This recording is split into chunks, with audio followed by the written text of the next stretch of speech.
David. Et oui, c'est aujourd'hui le lundi de Pâques, peut-être avez-vous déjà fait la chasse aux œufs avec les enfants? Mais on va se poser la question, qu'est-ce que Pâques? Nous sommes en compagnie de Daniel Duigou, journaliste et prêtre, auteur de 7 jours au désert, publié aux éditions Salvator. Daniel Duigou, bonjour. Bonjour Philippe. Cette année, la Pâque juive, Pessah, tombe en même temps que la Pâque... Pessah, Votre hébreu n'est pas génial. Non, mon hébreu n'est pas génial. Pessah. Tombe en même temps que la Pâque des chrétiens. Quel est le rapport entre les deux? Il est très important, c'est une suite, une continuité, en même temps une rupture. Une continuité parce que la fête juive, c'est la célébration de la sortie d'Égypte, la sortie de l'esclavage, c'est la fête de la liberté, je dirais. Et derrière, il y a évidemment l'image de l'agneau que l'on va sacrifier pour permettre à Dieu... mais ça, c'est passer par-dessus les maisons des Hébreux pour aller anéantir les nouveau-nés égyptiens. C'est le début de l'aventure de la sortie de l'Égypte pour gagner la liberté. Et c'est en même temps aussi la naissance d'Israël. Voilà ce qu'il en est de la Pâques juive. Jésus était juif, et donc il se rendait à Jérusalem pour fêter cette Pâques. Alors, Daniel Duigou, vous avez rencontré le pape François, le vrai. Je vous passe le pape des vraies voix, Philippe Bilger. Philippe, bonjour. Daniel, je vais profiter de ce sujet toujours passionnant avec vous, hein, c'est clair, pour vous faire part d'état d'âme, et j'espère ne pas être impudique. Moi, je suis un pécheur, et comme dirait Camus, je crois que je crois. Mais...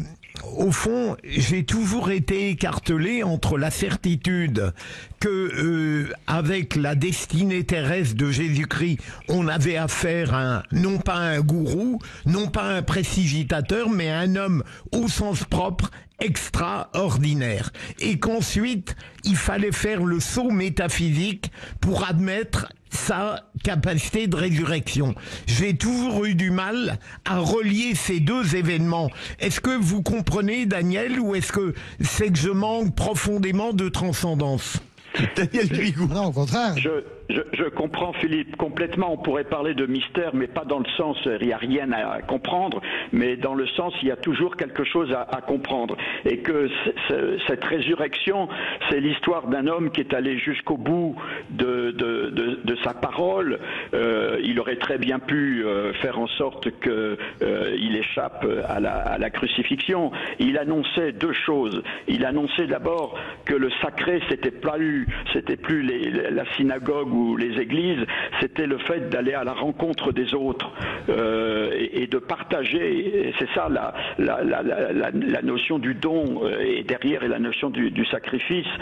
L'important, c'est de partager avec l'autre, d'aller vers l'autre, celui qui est différent, et de construire avec lui une histoire. Et là, il y a vraiment à comprendre quelque chose que vous avez dit.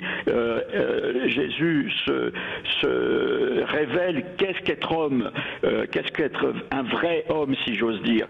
C'est celui qui est capable de vivre avec l'autre et de construire une aventure avec l'autre, de ne pas rester à regarder son nombril, mais à accepter la différence et regarder l'avenir. Et que Pâques, c'est pas regarder ce qui s'est passé il y a 20 siècles, c'est regarder aujourd'hui, dans notre vie, vous, moi et les autres, comment on peut se comprendre, comment on peut construire un monde nouveau. Et c'est ainsi qu'on devient homme, vraiment homme, capable d'aimer et d'aimer vraiment. Et là, il y a derrière cette expression résurrection la notion de naissance. Naît un homme nouveau, pas l'homme qui vit dans sa toute-puissance et qui veut imposer sa loi aux autres, mais cet homme qui est capable de partager avec l'autre ses doutes, ses incertitudes, mais aussi ses talents pour construire ensemble un monde nouveau. Donc l'essentiel, c'est pas hier, c'est demain, et croire que c'est possible de s'entendre, de se comprendre et de construire ensemble quelque chose de nouveau. Et donc c'est un commencement. Et souvent on dit dans l'Église catholique que la Pâque est à comprendre par rapport à Noël, c'est-à-dire que c'est une naissance, c'est un commencement, ouvrir de nouveaux chemins. Et là, on voit très bien en politique combien c'est très d'actualité. Au niveau des individus, on voit à quel point notre société amène l'individualisme, le repli sur soi, ce qui est catastrophique. Au niveau collectif, la nécessité de partager les richesses. Et on voit bien, par exemple, avec le vaccin du Covid, que c'est pas à faire gagner. Daniel Duigou, Philippe Bilger a confessé qu'il était pêcheur. Elle n'est pas pêcheresse, Françoise de Gois. Non, j'ai été élevé à l'âge de 6 ans. J'étais en pension chez des sœurs, donc à la pension. Ça a laissé des traces. Sainte-Émilie de Rodin. Oui, en tout cas, ça a laissé une vraie éducation religieuse et puis un vrai désir. Je connais très bien la Pâque juive, Pessah. Je suis ravi, Daniel Duigou. Vous êtes un des rares à faire ce lien tellement simple, c'est-à-dire que vraiment la sortie d'Égypte, c'est la sortie de notre propre obscurité fondamentale. En réalité, absolument, on gagne la liberté, après on se met à errer et les Juifs conquièrent. C'est pour ça que ça a été tellement dur en 93 de rendre Jéricho, parce que c'est la première ville où les Juifs, après l'exil dans le désert, s'installent. C'est 40 ans, c'est Jéricho. Et Jéricho, véritablement, bibliquement, c'est vraiment une ville d'une importance capitale. Il faut voir ce que ça a été pour Israël de rendre cette ville lors des accords de paix. Je ferme la parenthèse. Et la Pâque chrétienne, toute l'Église catholique et la chrétienté reposent sur 3 phrases en anglais. Une phrase, c'est « is arise », il est ressuscité. Sans la résurrection, il n'y a pas en fait de liturgie. La réalité, c'est que moi je comprends très bien ce que dit Philippe. Pendant des années, j'ai trouvé que Jésus était pour moi un homme politique.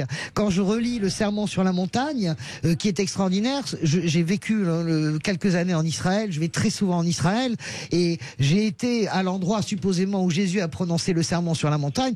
On a l'impression que vous fermez les yeux, c'est une sorte de meeting, parce que je l'ai vu avec mon regard à moi, sans la transcendance. Mais vraiment, c'est un discours très politique, le Sermon sur la montagne. C'est vraiment le discours social par excellence. Vous comprenez que si vous êtes socialiste ou même de gauche, vous ne pouvez que aimer le Sermon sur la montagne. C'est vraiment un discours d'une profondeur incroyable, politique. Mais si on va sur la transcendance, Pâques, c'est vraiment la victoire de la vie sur la mort en réalité. Et ça correspond aussi aux croyances païennes, c'est-à-dire on sort de l'hiver et on va vers le printemps, c'est-à-dire le retour de la vie. Et d'accord avec Daniel Duigou, notre transcendance est à l'intérieur. Nous sommes des êtres humains. Rien de ce qui est humain ne nous est étranger. Quels que soient les problèmes, ils ont été constitués par des humains et ils peuvent être réglés par des humains. Philippe Deveul, et ensuite le mot de la fin à Daniel Duigou. Bah écoutez, non, ça me réjouit de vous entendre parler comme ça, François. Je ne suis pas ce que j'ai l'air d'être. Vraiment, vous cachez bien votre jeu. Voilà. Et plutôt de manière positive. Parce que c'est vrai que pour moi, le Christ est une référence de tous les jours. C'est pas un homme politique pour moi, c'est plutôt une conduite dans la vie, une conduite, un message de bonté, de partage, de générosité et de grandeur. Et surtout, moi, ce qui me plaît dans le message du Christ, c'est qu'à aucun moment il a été violent dans sa vie, quand bien même il a chassé les marchands du temple. Il a des colères. Voilà, des colères, ce qui est humain. C'est un humain. Voilà. Moi, j'ai toujours une pensée très émue pour Pâques. Pourquoi ? Parce que en 82, j'ai rencontré Jean-Paul II. Ah oui. À Rome, le jour de Pâques. Lors de la procession, il était venu, j'ai eu la chance, et j'étais venu pour ça, pour rencontrer le pape à titre personnel, et j'ai eu la chance qu'il se soit dirigé vers les barrières où je me tendais, et j'étais surpris par le rayonnement de cet homme, qui est un saint, hein. Donc oui. J'ai serré la main d'un saint, je me suis quand même lavé la main depuis, oui, mais faut mieux. mais c'était il y a donc 40 ans, 82 à Pâques. Ouais, exactement. Et une chose était incroyable, c'est que je m'étais adressé à lui en français. Je lui ai dit, est-ce qu'il va me comprendre ? Bah oui, bien sûr.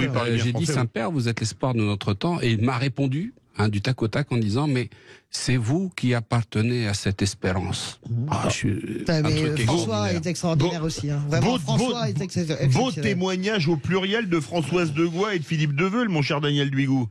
Oui, pour rebondir et être très court suite à ce que viennent de dire Philippe et Françoise, j'insisterai sur la liberté, l'appel à la liberté, le Dieu des chrétiens, le Dieu des Juifs.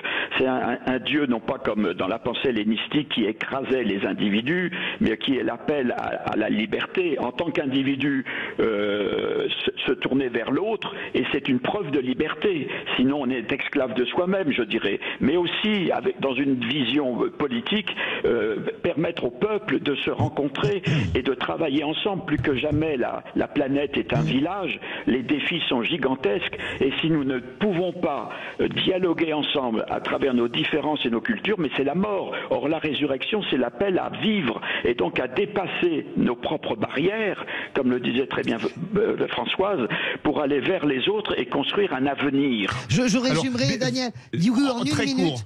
En 10 secondes. Je vais rajouter le Bouddha, Shakyamuni, Siddhartha, qui disait, et je vais résumer, finalement nous nous rejoignons tous, l'essence du bien c'est d'unir, l'essence du mal c'est de diviser. Philippe Bilger, le dernier mot très court. Je vais très vite, Philippe. Daniel, Françoise a parlé du sermon sur la montagne qui renvoie largement à une philosophie de gauche, mais ce que j'aime passionnément dans le catholicisme et le christianisme, c'est que le message qu'il transmet est équivoque, et qu'en réalité, il peut servir à tout le monde. Je disais ça en souriant, hein, Philippe, mais c'est vrai que c'est très social. Merci non, mais beaucoup, d'ailleurs, c'est vrai, Françoise. Merci beaucoup, Daniel Dugu, journaliste et prêtre. Mais il y a le timing du débat suivant.